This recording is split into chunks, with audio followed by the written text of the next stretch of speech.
Mas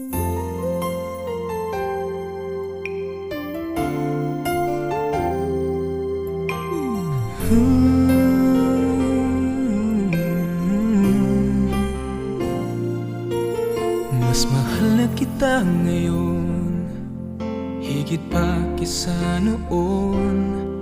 Mas mahal na kita ngayon, at sa habang panahon. Wala akong pakialam sa kinakaraan, kahit na ako'y pinagtatawanan. Ang mahalaga'y mas mahal na kita ngayon, dahil di mo na ako tinutulak sa ating hagdanan. Di mo na nilalagyan ng laso ng ulam, at sa gabi pag ako'y tulog ng mahimbing.